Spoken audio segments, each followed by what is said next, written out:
guys, ay welcome back to my channel. So last time, ina-receive ako question sa aking YouTube account kung paano daw po mag-file ng Honda warranty. So bago po tayo dumiretso dyan sa pag-file ng Honda warranty, kailangan po muna natin malaman yung mga sumusunod na bagay bago tayo mag-file ng warranty.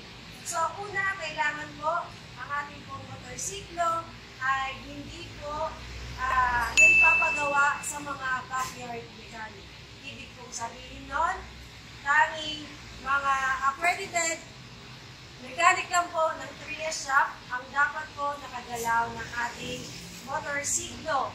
Pangalawa, kailangan po nagamit po natin yung tatlong coupon ng ating motorsiklo. Ipa-change oil po natin sa mga accredited na kasa. And kailangan din po nasusunod po natin yung change oil ng tatlo pong ating free coupon.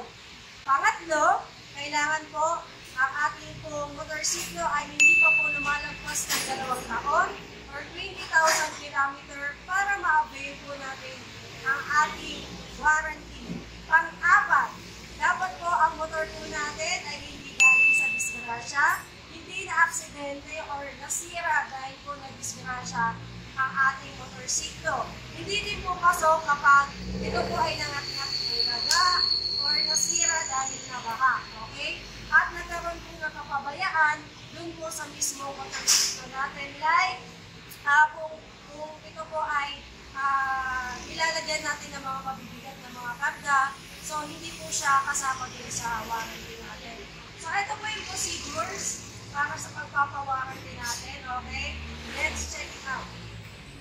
Hello guys! Dun po sa mga nagpaplano na magpa-warranty or kung nakikita po ninyo or naramdaman nyo po ninyo na yung bago po ninyong bili na motorsiklo ay may diferensya, so hinihikayat ko po ang lahat na pumunta sa pinakamalapit na 3S shop. So dito po sa amin, ganito po yung pagproseso ng warranty. So ang standard procedure guys, kung dun po mismo sa Honda 3S shop, ay meron po silang service advisor, kagaya po nito.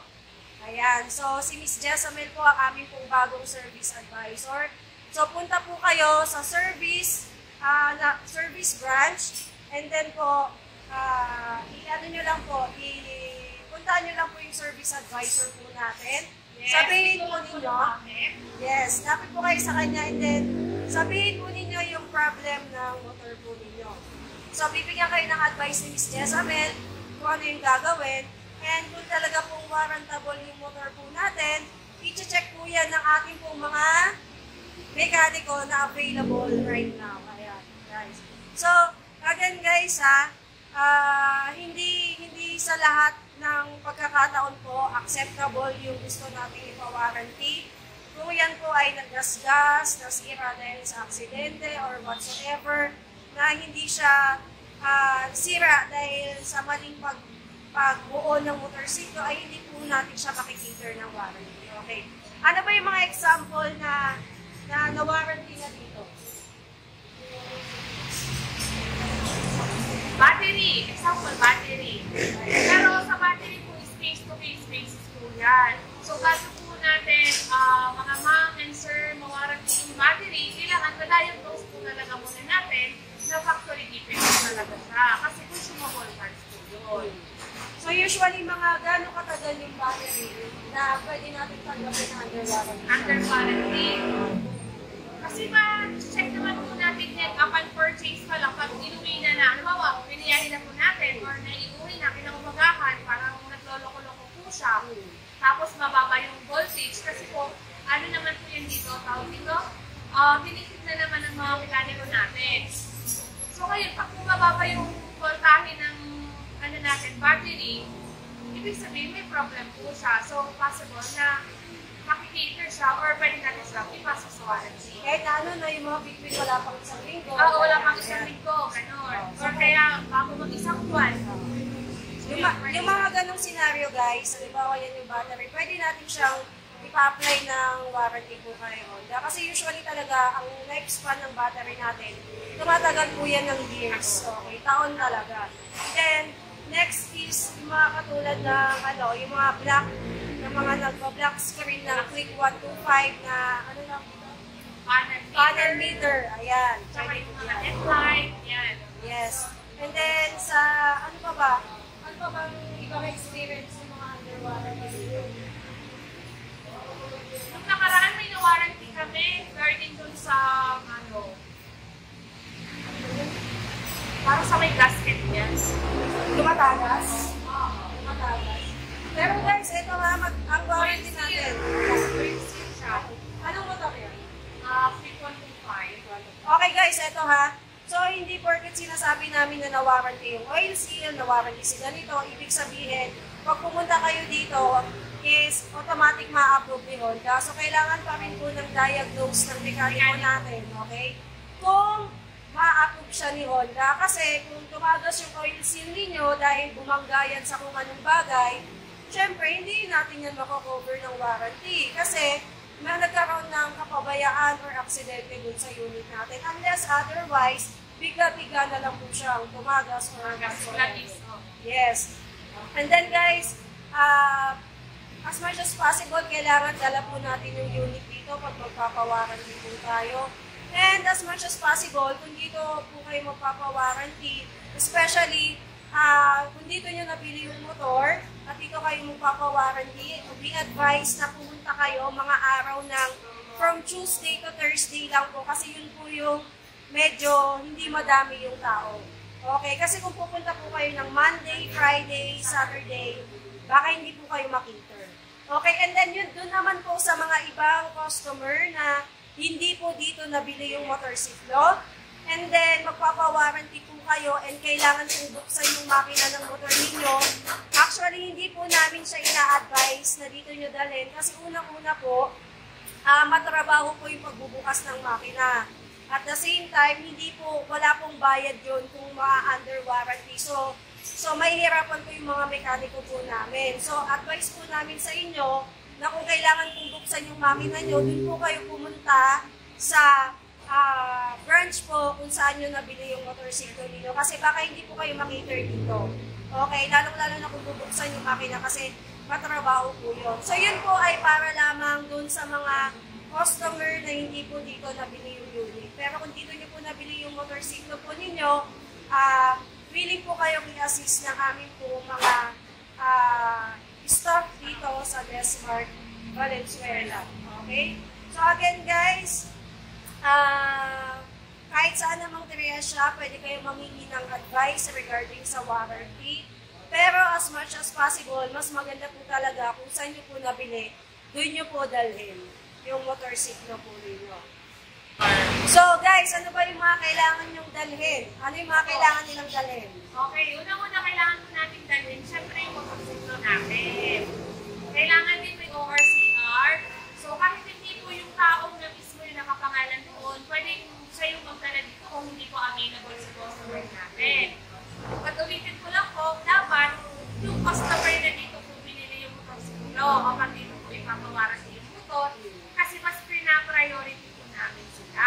Pero hindi ibig sabihin na kahit pag hindi nila nabili dito, kasi kung halimbawa hindi nyo dito nabili, pero yung ipapawarranty nyo is hindi naman kailangan buksan yung makina, pwede pa rin kayo magpawarranty. Magpawarranty dito ha. As long as wala pong bubuksan na mahirap dun sa motorsiklo po natin, kahit hindi nyo po dito nabili ay pwede nyo pa rin pong ipawarranty dito. Okay? Ano pa yung mga kailangan nilang dalhin? Sarili lang. Sarili lang nila. Tapos, so, kung medyo nagmamadali tayo, kailangan willing to wait po talaga tayo kasi in case na may mga ginagawa yung mekaniko natin, syempre dapat i-diagnose po natin yun. So, si mekaniko lang po ang makakagawa nun. So, yun, dapat willing to wait para at least hindi namamadali at saka nag-check po talaga kung ano yung problem or sira ng motorsiklo po natin. So, by the way guys, pag nagpa-warranty po tayo ha, and then na-diagnose ng mekaniko, in-apply kay Honda, si Honda na-approve po yung pyesa, kung ano yung nakitang sira ng mekaniko, ang pyesa po natin ay libre. Wala po kayong babayaran yun, basta na-approve ng Honda.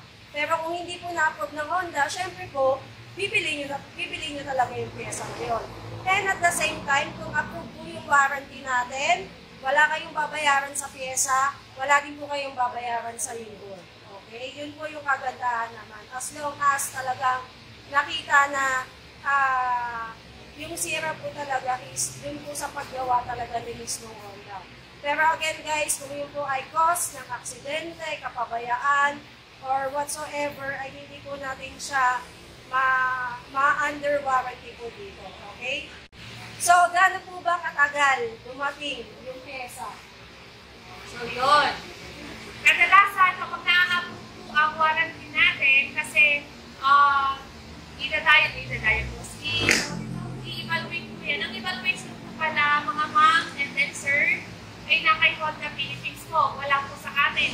Kumbaga kami lang po yung pagpapasa ng warranty. Kami yung magta-diagnose dito. Pero yung approval po ay nasa kay Honda Philippines. Mga gaano katagal?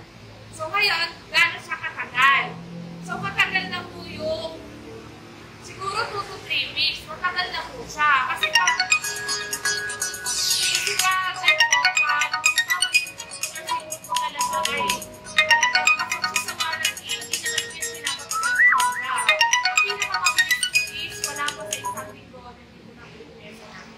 pag may stock sa plan. pag may stock sa plan. Pero may mga possibility ba na, halimbawa nagpa-warranty ako ngayon, tapos isang linggo pinakamabilis yung approval?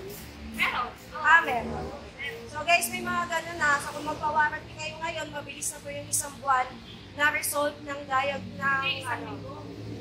Mabilis na yung isang linggo, hindi isang buwan. Oo, mabilis na yung isang linggo. So mabilis na po yung isang linggo na result kung approve po ba yan or disapprove kay Honda.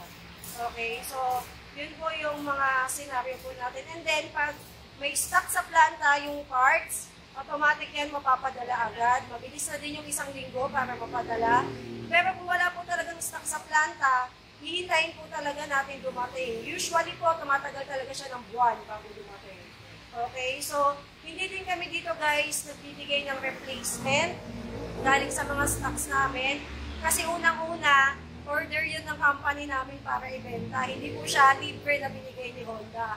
Kaya ang hintay po talaga natin is yung parts na ipoprovide ni Honda para po doon sa warranty. So, yun guys, yun yung yun yung procedure po natin sa pagpapawarranty. So, wag po kayong mahihiyang i-approach yung yung staff natin dito. Again, sa ating pong service advisor is si Miss Jessamel Aguilar. Ayan. And then, yung mga mekaniko po natin, Guys, kaway, mga mekaniko. Ayan, yan yung mga mekaniko natin, yung mga naka-gray. So, sila po yung i-approach ninyo in case na may mga gusto po tayong ipa-check sa unit po natin. So, yun guys, hopefully nasagot namin yung questions ninyo, paano magpa-warranty. And guys, yun, salamat sa pag-support sa vlog ko and have a great day ahead. Bye-bye mga ka-diaries.